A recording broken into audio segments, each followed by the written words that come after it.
অনেকেই কোরআনে কারীমের প্রতি কিছু বিশ্বাস করে, কিছু বিশ্বাস রাখে, কিছু বিশ্বাস রাখে না। আপনি বলবেন হুজুর কথাটা বুঝলাম না, এটি আল্লাহর বাণী, এটা বিশ্বাস করে কিন্তু কোরআন দিয়ে যে সমাজ এবং রাষ্ট্র পরিচালনা করা যায় এই ঈমান তার নাই। এই জন্য দেখা যায় কোরআন মসজিদ মাদ্রাসা এগুলোতে থাকলে কোনো আপত্তি নাই। মসজিদ মাদ্রাসায় তারা কোরআনকে ধর্মীয় কিতাব হিসাবে মানে, কিন্তু সমাজ এবং রাষ্ট্রের বিভিন্ন দিক পরিচালনায় কোরআনের আইন তারা গ্রহণ করতে চায় না, মানতে চায় না। এই রকম মানুষ আমাদের সমাজে আছে না নাই? আগামীকাল জুমাবার, আপনি আগামীকাল আইডেন্টিফাই করতে পারবেন।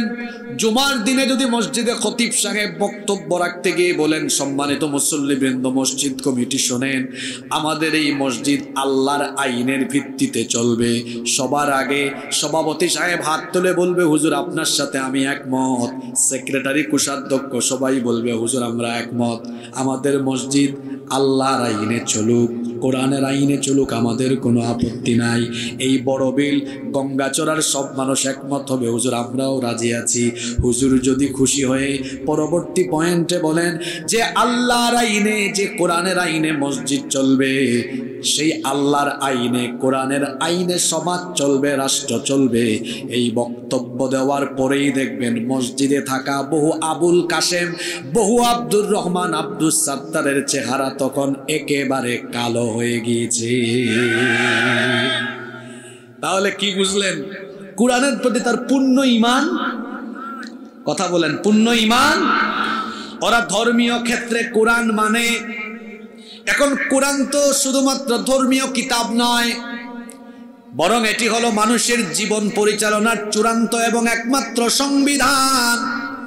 কেউ যদি এই ব্যাপারে কোনো ধরনের সন্দেহ করে তাহলে সে কোরআনের প্রথম দাবি পূরণ করতে পারে নাই। কি আশ্চর্য অবস্থা! আজকে কোরআন আর আমাদের জীবনের কত মিল। পার্লামেন্ট উদ্বোধনের আগে কোরআন থেকে তেলাওয়াত হয়, এরপরে সেই পার্লামেন্টেই কোরআন বিরোধী আইন পাস হয়। ব্যবসা প্রতিষ্ঠান উদ্বোধনের আগে হুজুর ডেকে এনে মিলাদ হয়, কোরআন তেলাওয়াত হয়, সে টাকা আর 2 নাম্বারি করে ব্যবসা প্রতিষ্ঠান পরিচালনা হয়। বিবাহ উদ্বোধনের আগে হুজুর ডেকে এনে বিবাহের খুতবা দেওয়া হয়, আর হুজুর সাহেব বিবাহের খুতবায় কোরআনের আয়াত তেলাওয়াত করেন। অথচ ইসলামিক পদ্ধতিতে গান বাজনা আর পশ্চিমা রীতিনীতির অনুকরণ করে যৌতুকের মাধ্যমে বিবাহের অনুষ্ঠান হয়। এমনিভাবে দেখা যায় আমরা কোরআন তেলাওয়াত করি কিন্তু সমাজে, রাষ্ট্রে কোরআনের আইন মানি না। সমাজ এবং রাষ্ট্রকে কোরআন পরিচালনা করতে পারে এই বিশ্বাসও আমরা করি না। এমনিভাবে যেই ব্যক্তি মুসলমানের নাম ধারণ করে, মুসলমানের বেশ ধারণ করে, শুধুমাত্র মসজিদে মাদ্রাসায় কোরআন রেখে সমাজ এবং রাষ্ট্র পরিচালনায় কোরআনে কারীম ব্যর্থ, এই বিশ্বাস যারা করে এই ব্যক্তিগুলো কোরআনের প্রথম দাবি পূরণে ব্যর্থ হয়েছে। আপনারা কি আমাকে ভালোভাবে শুনতে পাচ্ছেন? তাহলে বলেন, প্রথম পয়েন্টেই তো অনেকে ধরা খাইছে। প্রথম পয়েন্টেই ধরা, ও কোরআনকে ধর্মীয় কিতাব মনে করেছে। কোরআনে কারীম শুধু ধর্মীয় কিতাব নয়, এটি হচ্ছে মানুষের জীবনের সকল দিক বিভাগ পরিচালনার চূড়ান্ত এবং একমাত্র সংবিধান। কোরআনের প্রথম দাবি, এর উপর পূর্ণ ঈমান আনা। এটা আল্লাহর কিতাব, আর আমার জীবন পরিচালনায়, আমার ব্যক্তি জীবন, আমার পরিবার, আমার সমাজ, আমার রাজনীতি, আমার অর্থনীতি, আমার দেশ, আমার আন্তর্জাতিক নীতি, সব পরিচালনায় আমি আইন বানানোর দরকার নাই। এই কোরআনে কারীমে সব যিনি দিয়েছেন তিনি কে? নাম্বার 2, মনোযোগ দিয়ে কথাগুলো শুনেন। আমাদের প্রতি কোরআনে কারীমের 2 নাম্বার দাবি হলো আল্লাহর এই কিতাব বিশুদ্ধভাবে তিলাওয়াত করা। বিশুদ্ধভাবে কি করা? আমি তো বড় দুঃখ করে বলি, বাংলাদেশে বলা হয় 90% মুসলমান, কিন্তু যদি একটা আদমশুমারি করা হয় কতজন কোরআন পড়তে পারে, আমার মনে হয় 85% মুসলমানই এখনো কোরআন শুদ্ধ করে পড়তে পারে না। 2 দিন আগে বগুড়ায় ওই শিবগঞ্জে এশার নামাজের আজান হয়েছে। আমি এক মসজিদে ঢুকেছি, ইমাম সাহেব তেলাওয়াত করছে লাহনে জালি, একটা অক্ষরের মাখরাজ তার ঠিক নাই, মাখরাজ ঠিক নেই, সিফাত ঠিক নেই, মাদ ঠিক নেই, গুন্না ঠিক নেই, তাজবিদের কোনো নিয়ম নীতি অ্যাপ্লাই হচ্ছে না, নামাজ আদায় করছে। আমি চিন্তা করলাম এই ইমামকে এখানে নিয়োগ দিল কি?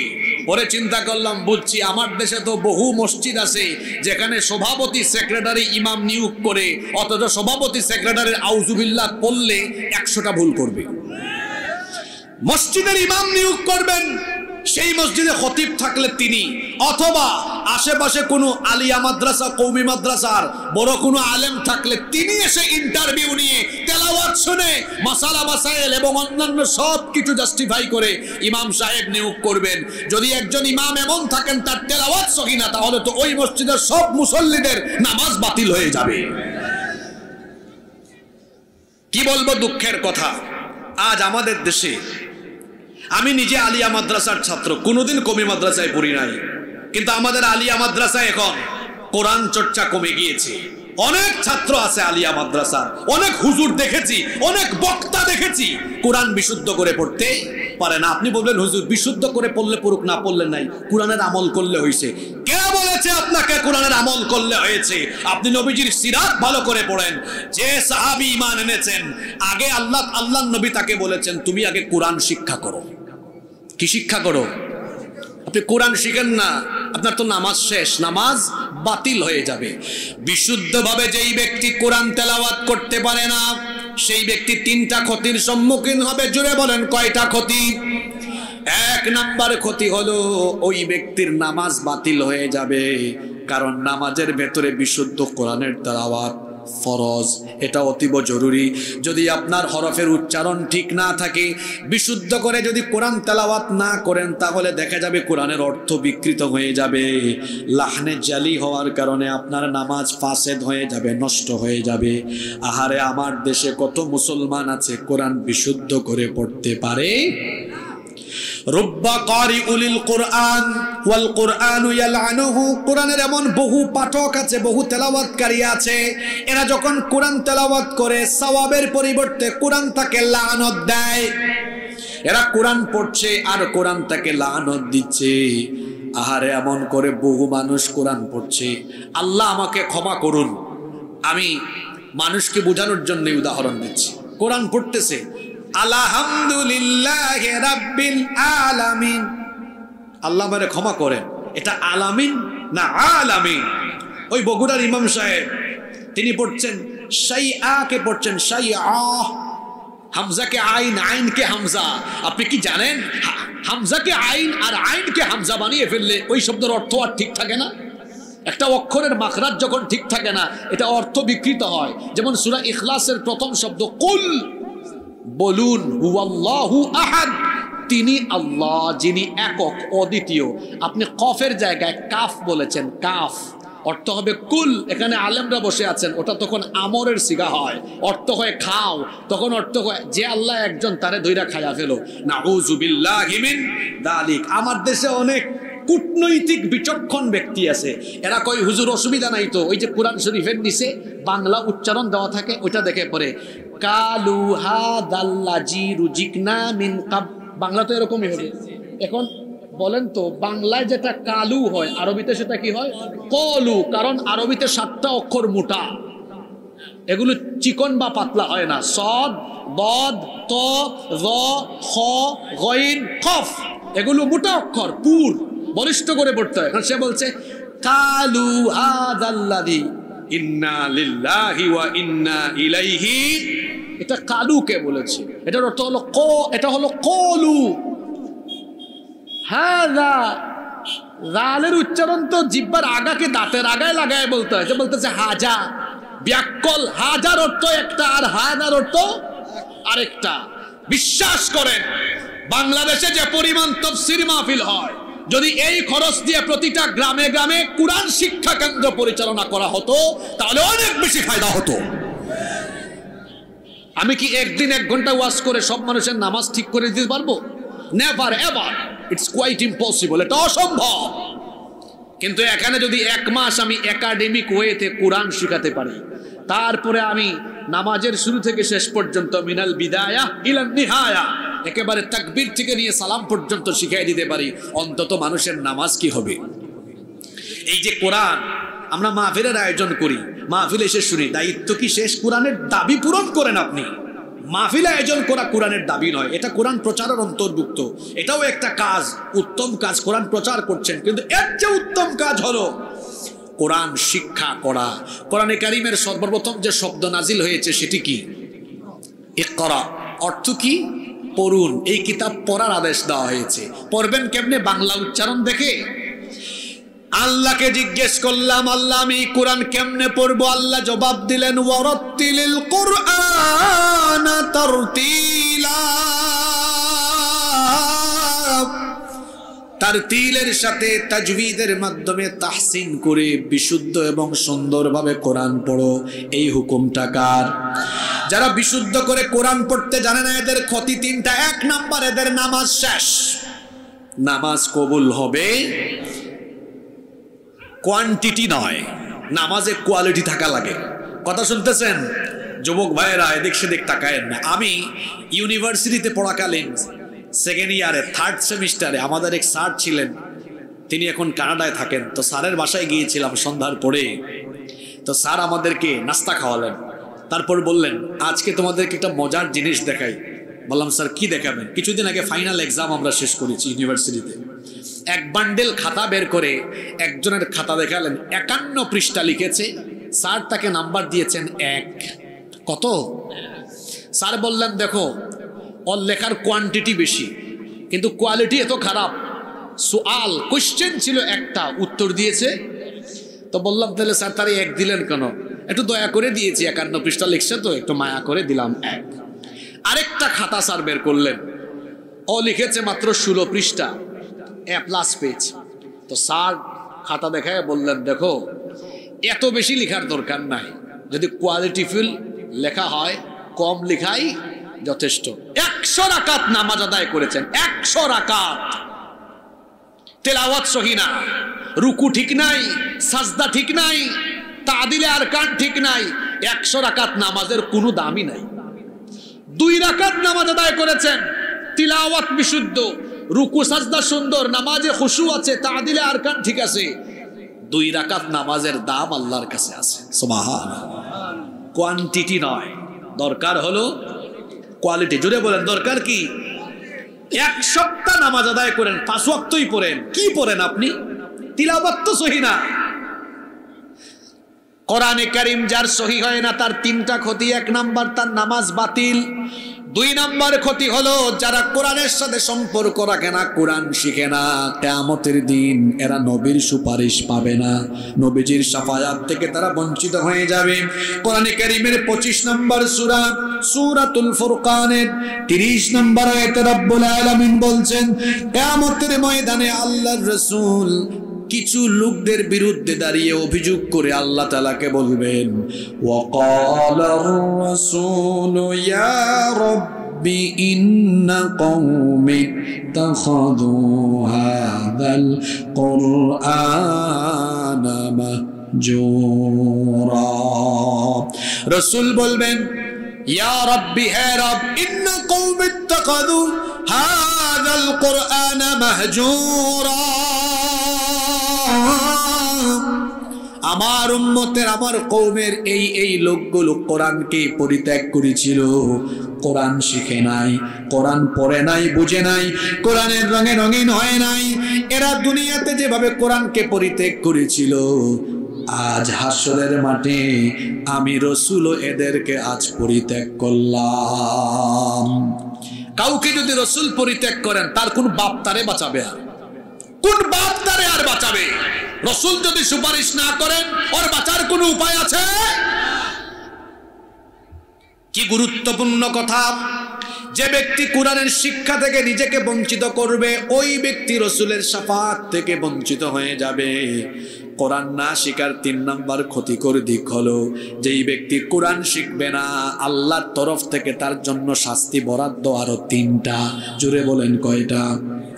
রব্বুল আলামিন কোরআনে কারীমের 20 নম্বর সূরা সূরাতুত তাহা এর 124 নম্বর আয়াত থেকে বলছেন ওয়ামান আ'রাদা আন যিকরি ফাইন্না লাহু মাঈশাতান দানকা ওয়া নাহশুরুহু ইয়াওমাল কিয়ামাতি আ'মা।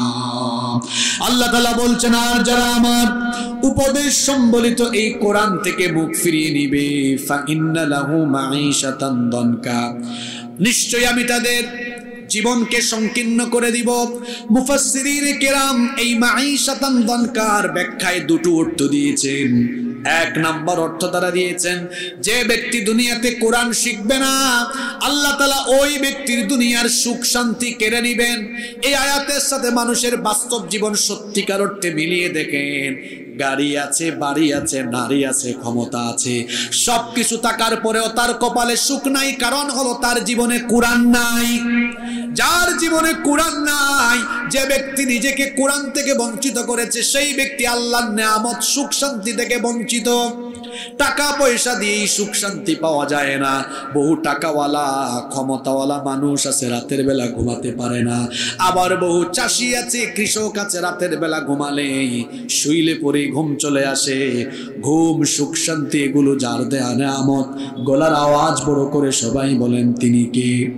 সে আল্লাহ বলছেন যারা কোরআন শিখবে না আমি তার সুখ নিজেই কেড়ে নিব।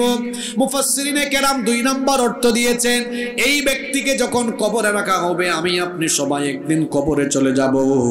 এই ব্যক্তিকে যখন কবরে রাখা হবে, কবরটা কত সংকীর্ণ। আপনার বাড়ির আপনার খাট বিছানা হলো 7x5, কিন্তু কবর হলো মাত্র 3.5 হাত সংকীর্ণ জায়গা। এখানে যখন তাকে রেখে দেওয়া হবে, এই 3.5 হাত কবর তার জন্য ধীরে ধীরে ধীরে ধীরে আরো সংকীর্ণ হয়ে যেতে থাকবে। দুই পাশের মাটি এভাবে তাকে আস্তে আস্তে করে এমন ভাবে চাপ মারবে, এক পাশের পাজর গিয়ে অন্য পাশের পাজরে এভাবে ঢুকে যাবে। এই রকম করে এই লোকটার উপরে শাস্তি চলতে থাকবে, যার হুকুমে। জোরে বলেন তিনি কি? ওই ব্যক্তির জন্য 3 নম্বর শাস্তি হলো আল্লাহ তাআলা বলছেন ওয়া নাহশুরুহু ইয়াওমাল কিয়ামাতি আ'মা। ইসরাফিল এমন এক ফেরেশতা যাকে আল্লাহ কিয়ামতের ঘটনা ঘটানোর জন্য সৃষ্টি করেছেন। সিংহায় ফুৎকারে দেওয়ার পরে যখন মানুষ কবর থেকে উঠবে, যারা কোরআন শিখে নাই এই মানুষগুলো সেদিন অন্ধ অবস্থায়, আলোহীন অবস্থায় উঠবে, চোখে কোনো আলো থাকবে না। অন্ধ অবস্থায় তাদেরকে কবর থেকে উঠাবেন কে? এরা যখন কবর থেকে অন্ধ হয়ে উঠবে তখন অভিযোগ করবে ক্বালা রাব্বি লিমা হাশারতনি আ'মা ওয়া ক্বাদ কুনতু বাসীরা। হে রব, আমাকে অন্ধ করে দিয়েছো কেন? ওয়াকাদ কুনতু বাসীরা, আমি তো চক্ষুষ্মান ছিলাম, দুনিয়ায় আমি চোখে দেখতাম, কেন তুমি আমাকে অন্ধ করে দিলে? কেন আজ হাসরের মাঠে আমি চোখে দেখি না, আমি অন্ধ কেন? আল্লাহ তখন বলবেন কাযালিকা আতাতকা আয়াতুনা ফানাসিতাহা ওয়া কাযালিকাল ইয়াউমা তুনসা। তুমি যখন দুনিয়াতে ছিলে তোমার কাছে আমার কিতাব ছিল, এই কোরআন তুমি দেখো নাই। বাংলা ইংরেজি সবই দেখেছো, কিন্তু কোরআন তুমি দেখো নাই। তুমি দুনিয়াতে থাকা অবস্থায় কোরআন দেখো নাই, চক্ষু থাকতেও তুমি যেভাবে অন্ধ হয়ে গিয়েছিলে, এজন্য আমি আল্লাহ আজকে তোমারে অন্ধ বানালাম। শুধু তাই নয়, দুনিয়াতে থাকা অবস্থায় আমার কিতাব কোরআনকে তুমি যেভাবে ভুলে গিয়েছিলে, ওয়াকাযালিকাল ইয়াউমা তুনসা, আজকে তোমার মতো গোলামকেও হাসরের মাঠে আমি আল্লাহ ভুলে গেলাম। এরা আর কে বাঁচাবে? কে বাঁচাবে আর তাকে? দেখি তো কি মনোযোগ দিয়ে আলোচনা শুনেন। ক্লাসের ভালো ছাত্রগুলো ফাইন্ড আউট করে ফেলি। আজকের আলোচনার টাইটেল, শিরোনাম ছিল মানুষের প্রতি কোরআনের কয়টা দাবি? 9টা। কয়টা? 1 নাম্বার বলেছি পূর্ণাঙ্গ ঈমান, 2 নাম্বার বলেছি বিশুদ্ধ করে কোরআন তেলাওয়াত জানা। এখন প্রশ্ন করি, জবাব দেন তো, বিশুদ্ধ কোরআন না শিখলে কয়টা ক্ষতি? 1 নাম্বার নামাজ, কথা বলেন, নামাজ হবে না, এই নামাজ বাতিল। 2, কি থেকে বঞ্চিত হবে? কোরআনের সুপারিশ থেকে। দেখছেন ওয়াজ মাহফিলের শ্রোতা দেখেন, ইন্না লিল্লাহি ওয়া ইন্না ইলাইহি, এইরকম বুঝে আপনারা ওয়াজ শুনেন না? বক্কর সক্কর কিছু ছাত্র আমরা ক্লাসেও দেখতাম, ক্লাস করে ক্লাসের শেষে স্যার বলতেন, দেখি আজকের ক্লাসের সামারিটা বলো তো। কয়েকজন পারে, কয়েকজন পারে না। যারা পারে তারা মনোযোগী ছিল, কনসেন্ট্রেট মনোযোগী ছিল, আর যারা পারে না হা করে তাকাই ছিল, কিছুক্ষণ ডানে কিছুক্ষণ বামে। এই বুঝি আপনি আলোচনা শুনেন না? 1 নাম্বার খতিতান নামাজ বাতিল, 2 নাম্বার ওই ব্যক্তি রসুলের সুপারিশ থেকে বঞ্চিত হবে, 3 নাম্বার আল্লাহর তরফ থেকে শাস্তি পাবে, দুনিয়ায়ও পাবে আখিরাতেও পাবে। দুনিয়া আখিরাতের শাস্তি কয়টা? আরো দুনিয়ার সুখ শান্তি কেড়ে নিবেন কে? 2 নাম্বার কবর সংকীর্ণ করে দিবেন কে? 3 নাম্বার এই ব্যক্তিকে কবর থেকে হাসরের ময়দানে কি অবস্থায় উঠানো হবে?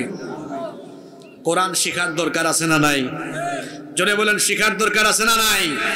আমি এই এলাকার দায়িত্বশীলগণকে অনুরোধ করে যাব, মসজিদ কমিটিকে অনুরোধ করে যাব, প্রতিটা গ্রামে প্রতিটা মসজিদে বিশুদ্ধ কোরআন শিক্ষা কেন্দ্র চালু করুন, যাতে মানুষ কোরআন শিখতে পারে। মানুষ যখন কোরআন শিখতে পারবে, কোরআনের প্রতি আবেগ বাড়বে, ভালোবাসা বাড়বে। আপনি দেখেন না, কিছু মানুষ সূরা ফাতিহা পড়ে কেঁদে ফেলে। বিশুদ্ধ কোরআন তেলাওয়াতের একটা আকর্ষণ আছে, দেখবেন যারা বিশুদ্ধ কোরআন তেলাওয়াত করে অর্থ না বুঝলেও বিশুদ্ধ তেলাওয়াতের আকর্ষণে কলিজা ঠান্ডা হয়ে চক্ষু দিয়ে পানি বের হয়ে পড়ে। একটু মসজিদে হারামে যাইয়েন, মসজিদে হারামে মসজিদে নববীতে দেখবেন তেলাওয়াত যখন শুরু হয়, আলহামদুলিল্লাহি রাব্বিল আলামিন আর রহমানির রহিম মালিকি ইয়াউমিদ্দিন ইয়্যাকা না'বুদু ওয়া ইয়্যাকা নাস্তাঈন ইহদিনাস সিরাতাল মুস্তাকিম সিরাতাল লাযীনা আন'আমতা আলাইহিম গায়রিল মাগদুবি আলাইহিম ওয়ালাদ-দাল্লিন।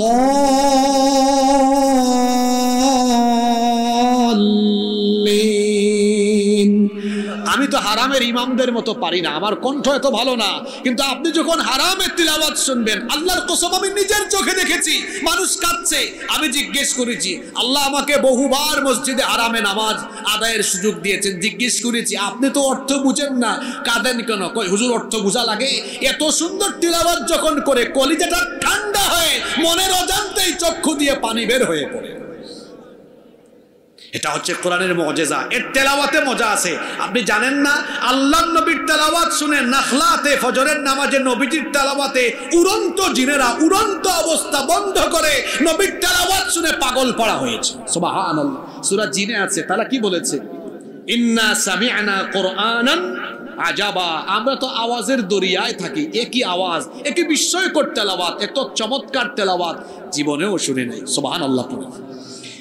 কোরআন যখন কোরআনের মতো পড়বেন শুনতে মজা লাগবে, আর যখন বলবেন কালু হাজাল্লাজি রুজিকনা মিন কাবলু ওয়া উতুবিহি মুতাচাবিহা, আল্লাহ আমাকে ক্ষমা করে দেন, এটা মানুষকে বোঝানোর জন্য আমি জাস্ট বলেছি, শুনতেও মজা লাগবে না, তেলাওয়াতে কোনো সওয়াবও পাওয়া যাবে না, নামাজগুলোও শুদ্ধ হবে। চিন্তা করেন তো, জান্নাত চাই তো কোরআনের প্রতি আমাদের প্রতি কোরআনের যে দাবি, 2 নম্বর দাবিটাই তো এখনো পূরণ করতে পারলাম, কোরআন সই করে পড়তে পারি না। আমি অনুরোধ করে যাব, এই এলাকায় যেন কোরআন শিক্ষা কেন্দ্র অচিরেই চালু করা হয়। কোরআনের আলো ঘরে ঘরে জ্বালো, সংসদে জ্বালো, ঘরে ঘরে আর সংসদে জ্বালানোর আগে আল্লাহর রাসূলের সিরাত অধ্যয়ন করে নবীজির সিরাতগত মানহাজ দেখেন। আল্লাহর নবী আগে মানুষকে তার হৃদয়কে কোরআনের আলোয় আলোকিত করেছেন। আমি যদি মানুষের হৃদয়কে কোরআনের আলোয় আলোকিত করি, তাহলে কোরআনের আলোয় আলোকিত হৃদয়ের এই মানুষগুলো কোরআনের জন্য এমন এক গণবিস্ফোরণ ঘটাবে যা রুখে দেওয়ার সাহস পৃথিবীর কারো থাকবে না। এজন্য ম্যান টু ম্যান, ইন্ডিভিজুয়ালি কোরআনের দাওয়াত দিয়ে মানুষকে কোরআনের আলোয় আলোকিত করতে হবে। আপনারা যারা বিশুদ্ধ করে কোরআন পড়তে পারেন না, বিশুদ্ধ করে কোরআন পড়তে পারেন না, অনেক খারাপ লাগে আপনাদের। আজকে সিদ্ধান্ত নেন, টেক ইউর ডিসিশন, সিদ্ধান্ত নিয়ে যান, আমি আর সময় নষ্ট করব না। আল্লাহর কি জবাব দিবেন বলেন তো? আল্লাহ এত সময় দিলেন, আপনি কোরআন বিশুদ্ধ করে শিখলেন না, এই অপরাধী হয়ে আপনি আল্লাহর সামনে দাঁড়াবেন কেমনে? আজকে সিদ্ধান্ত নিয়ে যান, যেভাবেই হোক, যার কাছে গিয়ে হোক, কোরআন আমি শিখবই শিখবো ইনশাআল্লাহ। নাম্বার 3, মানুষের উপরে কোরআনে কারীমের 3 নাম্বার দাবি হলো কোরআন বিশুদ্ধ করে শেখার পরে বেশি বেশি তিলাওয়াত করা এবং কোরআন শোনা। কারণ কোরআন তেলাওয়াত করলে বা শুনলে ঈমানের ব্যাটারিকে ফুলফিল যিনি করে দেন তিনি কে? ওয়া ইযা তুলিয়াত আলাইহিম আয়াতুহু যাদাতহুম ঈমানা। যখন তাদের সামনে কোরআন পড়া হয় তখন তাদের ঈমান বাড়ে। কোরআনের তেলাওয়াতে মানুষের ঈমান বাড়ে। দেখবেন যখন মনটা খারাপ, টেনশন কাজ করে, অজু করে কোরআন তেলাওয়াতে বসে যান, মনটা প্রশান্ত হয়ে যাবে। আজকে আমাদের বাড়ির ভেতরে কোরআন তেলাওয়াত নাই, ঘরের ভেতরে কোরআনের তেলাওয়াত নাই। এই অভ্যাস কমে যাওয়ার কারণে আমাদের ঘরগুলো আজকে শয়তানের আড্ডাখানায় পরিণত হয়েছে। আল্লাহর নবী বলেছেন, লা তাজআলু বুয়ুতাকুম মাকাবির, তোমরা তোমাদের ঘরকে কবর বানিয়ে ফেলো না, ঘরের মধ্যে তিলাওয়াত করো। আল্লাহর নবী বলেছেন, ইন্নাল বাইতাল্লাযী তুকরাউ ফীহি সূরাতুল বাকারা ইয়ানফিরুশ শাইতানু আন। আল্লাহর নবী বলেছেন, যেই ঘরের মধ্যে সূরা বাকারা তেলাওয়াত হয় ওই ঘরে আর শয়তান থাকতে পারে না। কোরআনের তেলাওয়াত আরম্ভ হলে শয়তান তখন ঘর ছেড়ে পালিয়ে যায়।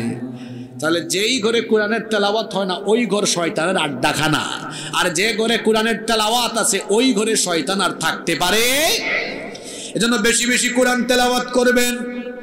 এটা হচ্ছে আমাদের উপরে কোরআনের 3 নাম্বার হক। সুযোগ পেলেই কোরআন তেলাওয়াত করেন, কোরআন তেলাওয়াত করেন, কোরআন তেলাওয়াত করেন। একদিকে হরফে হরফে আছে 10 নেকি, অন্যদিকে কোরআন তেলাওয়াতের কারণে আপনার হৃদয়ে যিনি সাকিনা নাজিল করে দিবেন, জোরে বলেন তিনি কি? 4 নাম্বার আমাদের উপরে কোরআনের 4 নাম্বার হক হলো আমার অধীনস্থদেরকে কোরআন শিক্ষা দেওয়া।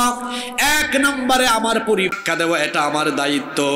যদি আমার ছেলে মেয়ে আমার সন্তান হয়, আমার সন্তানকে অ আ ক খ ABCD শেখাবো, পড়ে আলিফ বা তা তা কোরআনের শিক্ষা দিব সবার আগে। আমরা অনেকে আছি সন্তানকে আমরা ইংলিশ মিডিয়ামে পড়াই, ব্যারিস্টার হাফেজ, আমরা ব্যারিস্টার ইঞ্জিনিয়ার বানানোর জন্য কত চেষ্টা করি, কত ভালো ভালো প্রতিষ্ঠানে ভর্তি করি। ছেলেকে ব্যারিস্টার বানান, ইঞ্জিনিয়ার বানান, লয়ার বানান, আমার আপত্তি নাই। কিন্তু সবার আগে আপনি আপনার সন্তানকে কোরআন শিক্ষা দিবেন।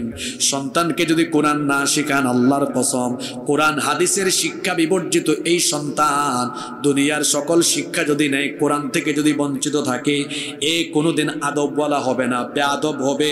এবং এই সন্তান নিজেই তার মা বাপকে গলা ধাক্কা দিয়ে বাড়ি থেকে বের করে অল্ড হোম বৃদ্ধাশ্রমে পাঠিয়ে দিবে। কোরআনওয়ালা সন্তান কখনো তার পিতামাতার সাথে খারাপ আচরণ করে না। এজন্য সন্তানকে কোরআন শেখান। সন্তানটাকে কোরআন শেখালে, আচ্ছা আপনি বাড়িতে যাবেন, বাড়িতে গিয়ে শুনলেন আপনার ছেলে, আপনার মেয়ে 7-8 বছর বাড়িতে তেলাওয়াত করছে, ইয়াসিন ওয়াল কুরআনিল হাকীম ইন্নাকা লামিনাল মুরসালিন আলা সিরাতিম মুস্তাকিম।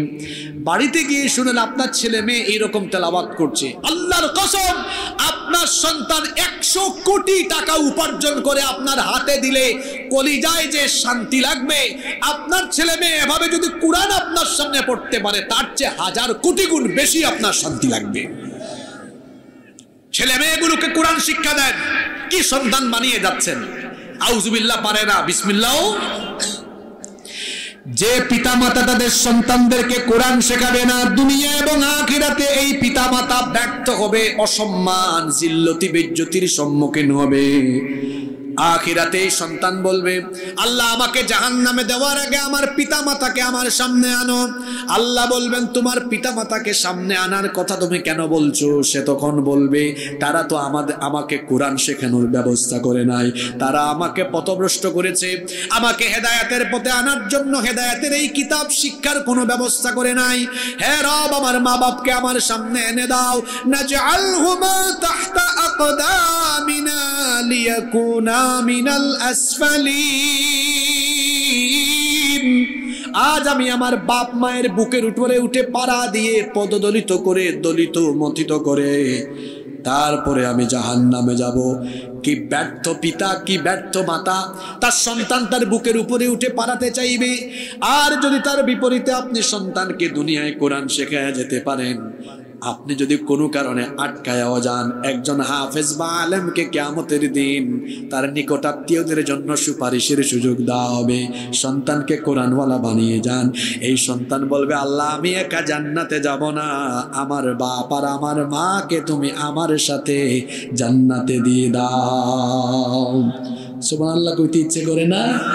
আল্লাহ বলবেন, তোর মা বাপকে শুধু জান্নাত দিব না, শোন, তোর বাপ মা তোরে কোরআন শেখানোর ব্যবস্থা করেছে, তোর মা বাপকে আমি আজ হাসরের মাঠেও সম্মান দিব। আল্লাহ বলবেন ফেরেশতাদেরকে, উলবিসা ওয়ালিদাহু তাজান ইয়াউমাল কিয়ামা, এই কোরআনওয়ালা সন্তানের মা বাপের মাথার মধ্যে নূরের মুকুট আজকে পরিধান করিয়ে দাও। দুনিয়ায়ও সম্মান, আখিরাতেও। অধীনস্থদেরকে কোরআন শেখান, এটা আপনার প্রতি কোরআনের 4 নম্বর দাবি। কয় নম্বর দাবি? নাম্বার 5। মানুষের প্রতি কোরআনের 5 নম্বর দাবি হলো যথাসাধ্য এই কোরআন মুখস্থ করা। যতটুকু পারবেন মুখস্থ করবেন। না, আমরা কোরআন মুখস্থ করি না, দায়িত্ব দিয়েছি হাফেজদেরকে। আর আমাদের পুঁজি হলো আলাম তারা কাইফা ফাআলা রাব্বুকা বিআসহাবিল ফিল, এই সূরা থেকে ওই যে কুল আউযু বিরাব্বিন নাস, মাত্র এই 10টা সূরা, এর বাইরে আমাদের আর কোনো মুখস্থ নাই। আমার শিক্ষা ব্যবস্থা আজ কোন জায়গায় গিয়ে দাঁড়িয়েছে? মাস্টার্স শেষ করে ভালো বাংলা জানে, ভালো ইংরেজি জানে, কিন্তু শুদ্ধ করে কোরআন পড়তে জানে না। আপনারা দোয়া করবেন, আমরা বাংলাদেশে শিক্ষা ব্যবস্থা নিয়ে কাজ করার নিয়তে বহুদূর এগিয়েছি। সামনে আমরা কিছু প্রতিষ্ঠান এমন তৈরি করব। আমার শিক্ষা প্রতিষ্ঠানগুলো এমন হওয়া দরকার, এখানে কোরআনের শিক্ষা বাদ থাকবে না। প্রতিটি ক্লাসে বাংলা, ইংরেজি, গণিত, তারপরে বিজ্ঞান বা ব্যবসায়িক যত সাবজেক্ট আছে, সায়েন্স কমার্সের, এগুলো থাকবে, আইসিটি থাকবে, সবই থাকবে। পাশাপাশি কোরআন, হাদিস, আরবি মাস্ট থাকবে সেখানে। আচ্ছা, এমন হইলে কেমন হইতো শুনেন তো আপনারা। হ্যাঁ, আলাদা করে আর শিক্ষার দরকার নাই। প্লে, নার্সারি, তাকে আদব কায়দা, দোয়া দুরুদ, মাসালা শিক্ষা দেওয়া হবে। ক্লাস 1, 2, ক্লাস 1, 2 এই 2 ক্লাসে, ক্লাস 1-এ তাকে কায়দা, সিফারা পড়ায়া নাজেরা দেওয়া হবে। ক্লাস 2-তে তাজবিদ সহকারে বিশুদ্ধ করে কোরআন শেখানো হবে। এবার আসেন ক্লাস 3, 4, 5, 6, 7, 8, 9, 10, কয়টা ক্লাস? 8টা ক্লাস। প্রতি ক্লাসে সিলেবাস বাধ্যতামূলক করেন। 3 পারা কোরআন অবশ্যই মুখস্থ করতে হবে। 1 পারাতে 20 পাতা আছে, 20 পেজ, তাহলে 3 পারাতে 60 পৃষ্ঠা। 1 বছরে 60 পৃষ্ঠা মুখস্থ করা ব্যাপার? কথা বলেন, ব্যাপার? ব্যাপারই না। তাহলে দেখা যাবে এই ছেলে এসএসসি শেষ করার সময় কোরআনের 24 পারা মুখস্থ। ইন্টারমিডিয়েটের ফার্স্ট ইয়ারে আরো 3 পারা, সেকেন্ড ইয়ারে আরো 3 পারা, 3, 3, 6, 24 আর 6 কত? জোরে বলেন। 30। এবার সে ইউনিভার্সিটিতে যাবে, সে যে ডিপার্টমেন্টে পড়বে। এখন সে ডাক্তার হবে, হোক হাফেজ ডাক্তার। ইঞ্জিনিয়ার হবে, হোক হাফেজ ইঞ্জিনিয়ার। ব্যারিস্টার হবে, হাফেজ ব্যারিস্টার, হাফেজ অ্যাডভোকেট। দেখা যাবে আমার দেশের একজন লয়ারও যখন আদালতে দাঁড়িয়ে কোনো মামলার এজলাসে যখন হেয়ারিং করবেন, দেখা যাবে তিনি তখন ভালো ইংরেজি জানেন, তার পাশাপাশি কোরআনের টেক্সট সেখানে তেলাওয়াত করে উদ্ধৃতি দিয়ে দিয়ে মাঝে মাঝে আরবিতেও কথা বলে। সুবহানাল্লাহ। এমন শিক্ষা ব্যবস্থা যদি হতো, তাহলে অনার্স মাস্টার শেষ করে যারা চুরি ডাকাতি করে, এই সিলেবাস যেখানে কোরআন নাই, হাদিস নাই, এরা চোর ডাকাত হতো না। যদি এখানে কোরআনিক সিলেবাসের সমন্বয়, কম্বিনেশন ঘটানো হতো, তাহলে চোর ডাকাত, দুর্নীতিবাজ হওয়ার পরিবর্তে এরা দেশপ্রেমিক, আল্লাহওয়ালা আর পরহেজগার হতো। সম্মানিত উপস্থিতি, তাহলে বলছিলাম কোরআন শিক্ষা দেওয়ার ব্যবস্থা করতে হবে। 5 নম্বর হলো কোরআন মুখস্থ করতে হবে।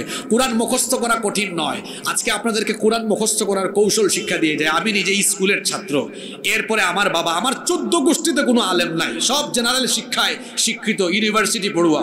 আমার বাপ আমাকে স্কুল থেকে ধরে এনে মাদ্রাসায় দিয়েছেন। মাদ্রাসার সর্বোচ্চ পড়ালেখা শেষ করেছি, ইউনিভার্সিটিতেও আমি পড়েছি। যেহেতু ছোটবেলা আমি স্কুলে পড়েছি, আমি হাফেজ হওয়ার সুযোগ পাইনি। একটা আক্ষেপ ছিল, মনে মনে চিন্তা করলাম হাফেজ আমাকে হতেই হবে। আমি শুরু করলাম এবার কোরআন মুখস্থ করা, ধাপে ধাপে কোরআন মুখস্থ শুরু করছি। আমার মনে হয় ইনশাআল্লাহ তাড়াতাড়ি শেষ হবে। কোরআন মুখস্থ করা সহজ। আপনি এক আয়াত শিখেন না ডেইলি, সূরা নাবা 30 পারার প্রথম সূরা ধরেন, দেখেন মুখস্থ করা কত সহজ। আম্মা ইয়াতাসাআলুন, আজকে এক আয়াত, সারাদিন জপেন। আগামীকাল আরেক আয়াত, আনিন নাবাইল আযীম। পরের দিন আরেক আয়াত আল্লাযী হুম ফীহি মুখতালিফুন, পরের দিন 4 নম্বর দিন কাল্লা সায়ালামুন, পরের দিন 5 নম্বর দিন সুম্মা কাল্লা সায়ালামুন। 5 দিনে কয় আয়াত? আমার 1 রাকাত নামাজের পুঁজি হয়ে গেছে।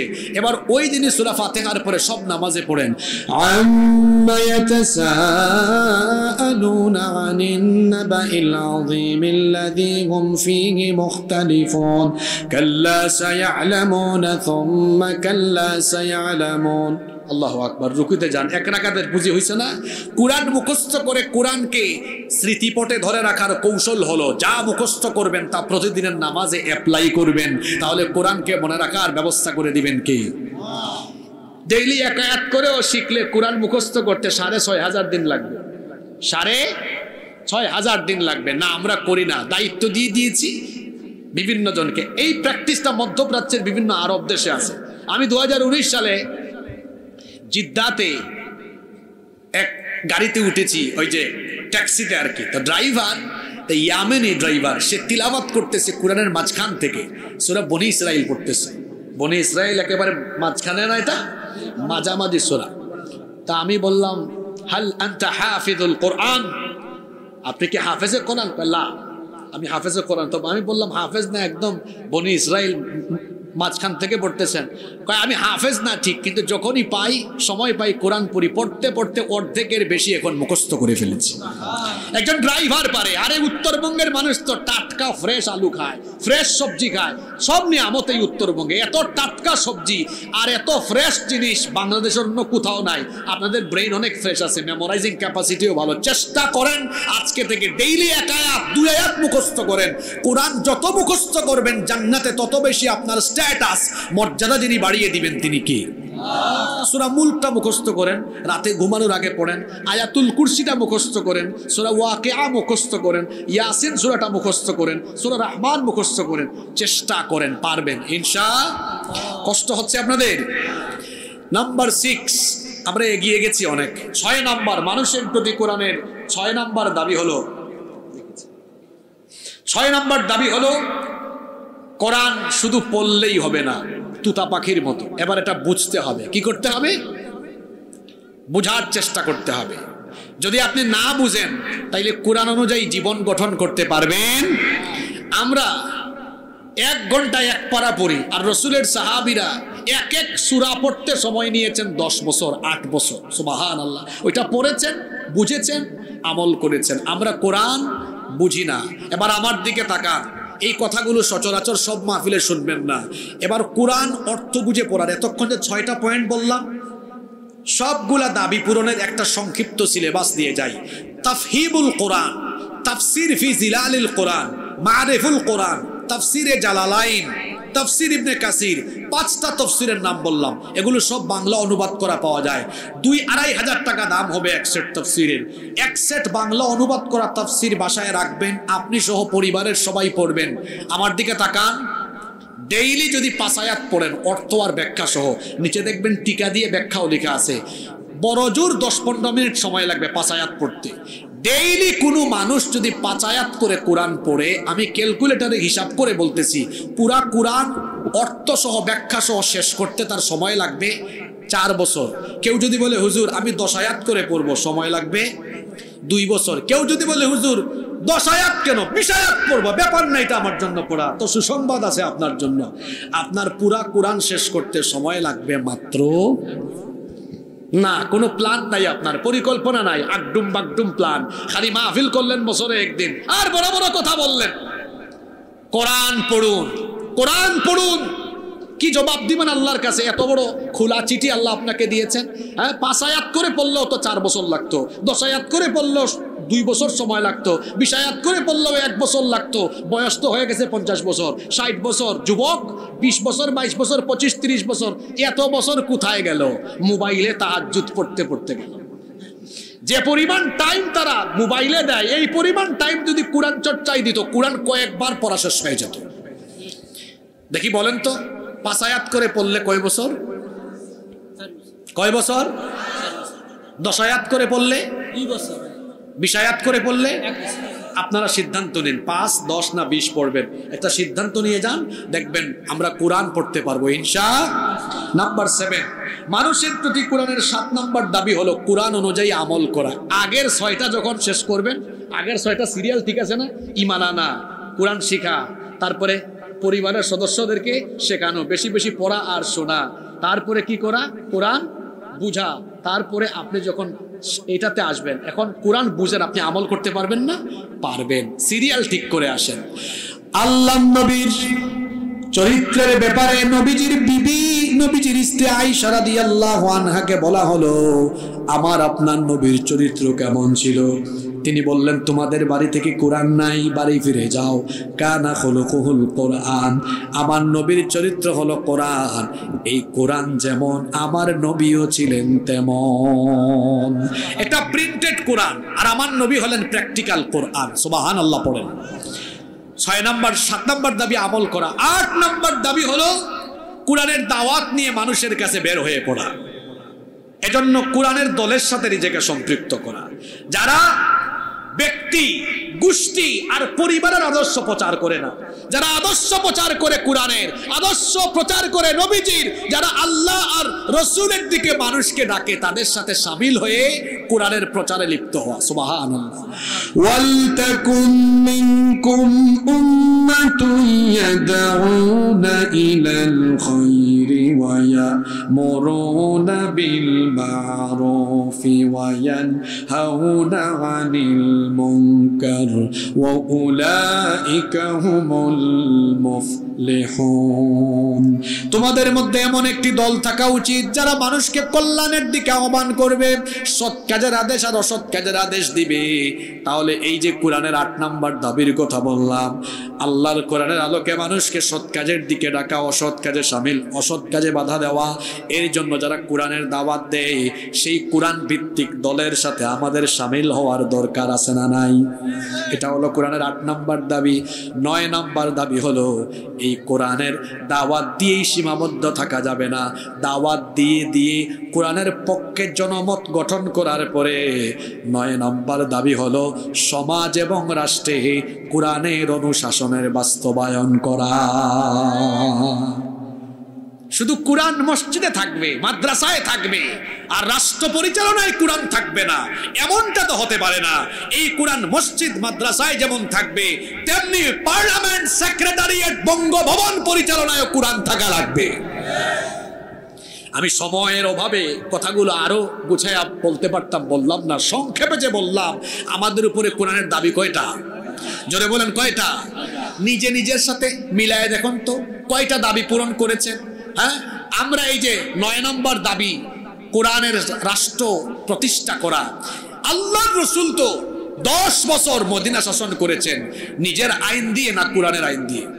জোরে বলেন, নিজের আইন না কোরআনের আইন? কোরআনের আইন ছাড়া সমাজ থেকে অন্যায়, দুর্নীতি, সমাজ থেকে অপরাধ নির্মূল করা সম্ভব নয়। একটা উদাহরণ দেই, সবাই আমার দিকে তাকান। কেমন জানি আপনাদেরকে একটু অমনোযোগী মনে হচ্ছে, অমনোযোগী হবেন না। আজ বাংলাদেশে 68,000 গ্রামে 68,000 হুজুর। মানুষকে যদি বলেন সবাই নামাজি হন, এত ওয়াজ করার পরেও দেখবেন কয়েকজন মসজিদে যাবে না।